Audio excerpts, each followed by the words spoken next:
خدا وکیل جگر ایرانی رو نگاه بکن.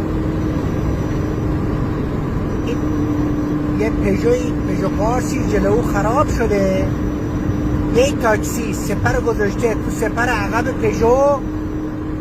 چقدر داره میره؟ من 140 تو دارم میرم، 140 تو. نگاه، نمیتونم بگیرمش. نگاش بکن، خدا شاهده. نگاه کن، میگن جگر ایرانی.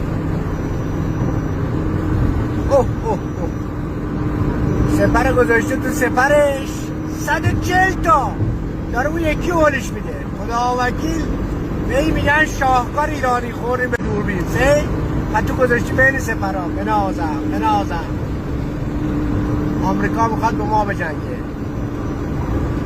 140 تا.